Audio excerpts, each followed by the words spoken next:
আদিবাসীদের কি ভালো মন্দ দিচ্ছে সেটা আমরা বুঝতে পেরেছি। ও তো কনভার্টেশনের দালাল। নওশাদ সিদ্দিকী সে ধর্ষণ করে একটা মেয়েকে ধর্ষণ করে চলে এসছে, তখন থেকে সিদ্দিকীর মাথা খারাপ হয়ে গেছে।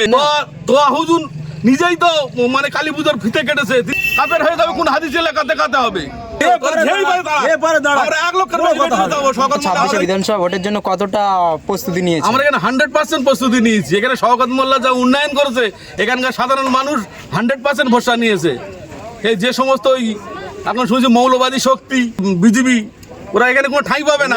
শওকত মোল্লাকে এলাকায় থাকতে হবে না, এখানকার জনগণ এখানকার মানুষ ওনাকে লক্ষ লক্ষ ভোটে জেতাবে। ক্যানিং পূর্বে আব্বাস সিদ্দিকী ভোটে দাঁড়াবে বলছে, এই বিষয়ে কি বলবে? আব্বাস সিদ্দিকী দাঁড়াক, আব্বাস সিদ্দিকী চাচা তোয়া হুজুর নাকি তোয়া হুজুরও দাঁড়াক শওকত মোল্লার বিরুদ্ধে।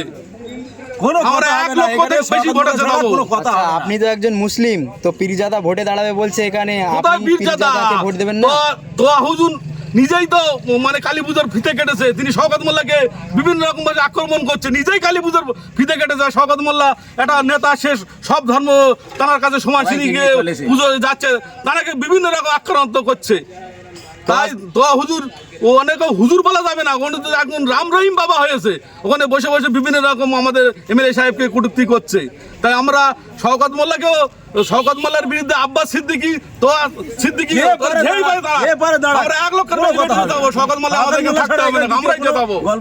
তোয়া সিদ্দিকী বলছে শওকত মোল্লা সিকিউরিটি ছাড়া ঘুরলে বাড়ি ফিরতে পারবে না, এই বিষয়ে কি বলবেন? শওকত মোল্লা নিজেই 100, শওকত মোল্লা কোনো সিকিউরিটি লাগবে না কো, ওই হুজুর ফাঁকায় বেরোতে পারবে না কো ফুরফুরা থেকে।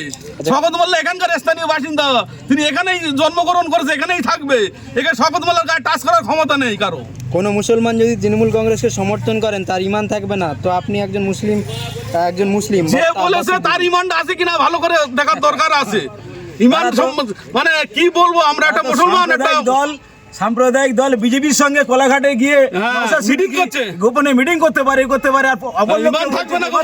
তাদের ঈমান আছে কি সেটাকে আগে তারা বিচার করে। একটা হুজুর আরেকটা খিস্তি বাবা আছে আমাদের ফুরফুরা শরীফে, তিনি যে আমাদের এমএলএ সাহেবের বিরুদ্ধে যে কথাবার্তা গুলো বলছে, এগুলো কিন্তু ভালো না। এখনো বলছি সংযত হয়ে যান, বাতলা মারাই সার হবে। এসে একবার শওকত মোল্লার বিরুদ্ধে ক্যানিং এসে বাতলা মারতে বলো, ফুরফুরায় বসে বাতলা মারলে হবে না কো। বিরোধীরা বলছে এখানে ভোট হয় না, ভোট লুট করা হয়। একদম বাজে কথা, একদম বাজে কথা। এলাকায় আমাদের শওকত মোল্লা থাকে না, দুই ভাই ফুরফুরা শরীফে পাত্তা পায় না, এখানে আমাদের সংখ্যালঘু ভাঙরে এসে ক্যানিং আর ভাঙরকে অশান্তি করার জন্য চেষ্টা করছে, নিজেরা ফুরফুরা শরীফে চান্স পায় না গো। তাই ওদের বিরুদ্ধে আমাদের জিহাদ ঘোষণা থাকলো, শওকত মোল্লার বিরুদ্ধে ওরা দুই ভাই প্রার্থী হোক, না হলে ওনার চাচা তোয়া সিদ্দিকী প্রার্থী হোক, আমরা 1 লক্ষর বেশি ভোটে জেতাবো। শওকত মোল্লার বিরুদ্ধে লড়াই করার ক্ষমতা নেই, বুকির বাটা নেই, শুধু ফুরফুরা শরীফে বসে বসে বড় বড় বাতলা দেবে, চলবে না কো। মুসলমান সমাজটাকে শেষ করছে, আর শওকত মোল্লার বিরুদ্ধে বিভিন্ন রকম কথাবার্তা বলছে। যখন পাল্টা শওকত মোল্লা বলছে, তখন বলছে বিভিন্ন রকম কথাবার্তা শওকত মোল্লার বিরুদ্ধে বলছে বাংলায় হিন্দুরা সুরক্ষিত না, এ বিষয়ে কি বলবেন? আচ্ছা, আমি বলছি আমাদের দাদা হিন্দু দাদা তো বলবে। শুভেন্দু অধিকারীর কথা যখন আপনারা বলছেন, এই যে নওশাদ সিদ্দিকী তো শুভেন্দু অধিকারীর পথটা পরিষ্কার করে দিচ্ছে। আজকে যেটা বিজেপি সরকার হচ্ছে, আজকে হিন্দু মুসলমানদের বিভেদ সৃষ্টি করছে, আর নওশাদ সিদ্দিকী আজকে এসে এই যে মুসলমান সম্প্রদায়কে তাদেরকে আলাদা করে সংগঠন করে এই যে আইএসএফ দলটা করেছে, এতে প্রমাণিত করে দিল সাধারণের কাছে যে হ্যাঁ, মুসলমানরা তারা এই দেশের হচ্ছে শত্রু, তারা এই দেশের আলাদাভাবে সংগঠিত হওয়ার চেষ্টা করছে। এটা বিজেপির পথ তো আরও প্রশস্ত করে দিল জয়ের জন্য। অর্থাৎ এ হচ্ছে বিজেপির দালাল। আর শুভেন্দু অধিকারীর কথা বলছেন, ও তো একুল খেয়েছে, আর একুলে এসে বাঁচার জন্য একুলে এসে তো কথাবার্তা বলছে।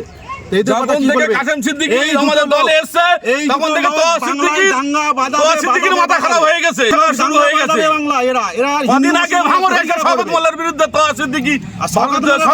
এলাকার উন্নয়ন করে, আজকে তোয়া সিদ্দিকীর কাছে শওকত মোল্লা খারাপ হয়ে গেল। আর শওকত মোল্লার কথা বলছেন, যিনি মানব ধর্ম পালন করেন, কি হিন্দু মুসলমান জৈন খ্রিস্টান আদিবাসী প্রত্যেকে নিয়ে আপনারা এই সারা ক্যানিং পূর্বে যেখানে যাবেন, শওকত মোল্লা বলবে যে শওকত মোল্লা এলাকার উন্নয়ন করেছে, শওকত মোল্লা এখানে স্থানীয় বাসিন্দা, শওকত মোল্লা স্যার এখানে কাউকে চাই না। আরেকটা আছে নওশাদ সিদ্দিকী, সে ধর্ষণ করে একটা মেয়েকে ধর্ষণ করে সে ভাঙর এসে বলছে আমরা মা বোনেদের এখানে সুরক্ষিত রাখবো। সে একটা উন্নয়ন করতে পারে না, সারা আজকের 21 সাল থেকে ভাঙরটা অশান্ত করছে, আর শওকত মোল্লা ছিল বলে ভাঙরটা শান্ত আছে। শান্ত ভাঙরটাকে অশান্ত করার চেষ্টা করছে, তার সঙ্গে তোয়া সিদ্দিকীও জুড়েছে কথা বলছে। একবার ওই যে আমরা নিজেরাই ওই যে আদিবাসীদের নিয়ে নওশাদ সিদ্দিকী বলছে না, আদিবাসী আইএসএফ এর সঙ্গে আছে, আদিবাসীদের ভালো মন্দ দেখছে। তা আদিবাসীদের কি ভালো মন্দ দিচ্ছে সেটা আমরা বুঝতে পেরেছি।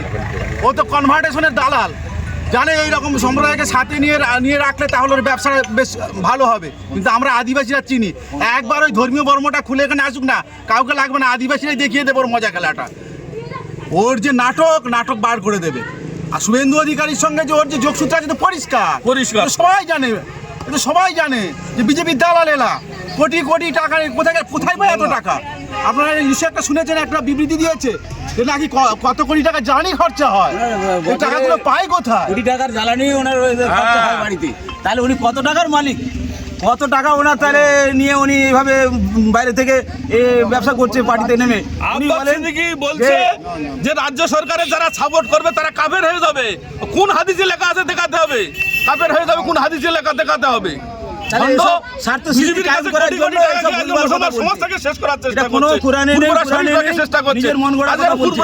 আমাদের 100 ভাই আছে, তারা তো কেউ এরকম কথাবার্তা বলছে না। আর 2 ভাই তার চাচা দুটো আজকে আমাদের এমএলএ সাহেবের বিরুদ্ধে বড় বড় কথা বলছে, রাজ্য সরকারের বিরুদ্ধে বড় বড় কথা বলছে। আজকে মমতা ব্যানার্জি সরকার ছিল বলে আজকের এই পশ্চিমবঙ্গের মানে গরিব মানুষ আজকের দুমুটো খেতে পাচ্ছে, তারা চাল ফ্রি পাচ্ছে, স্বাস্থ্যসাথী ফ্রি পাচ্ছে, চিকিৎসা ফ্রি পাচ্ছে, বিভিন্ন রকম উন্নয়ন আমাদের হয়েছে। আর আজকে এই বড় বড় কথাবার্তা বলছে। তাই ওদের কাছে অনুরোধ করব, আপনারা ধর্মগুরুর জায়গায় থাকুন, আপনারা বিভিন্ন রকম কথাবার্তা আর বলবে না, মুসলমান সমাজটাকে শেষ করবেন না গো, অনুরোধ করছি আপনাদের কাছে।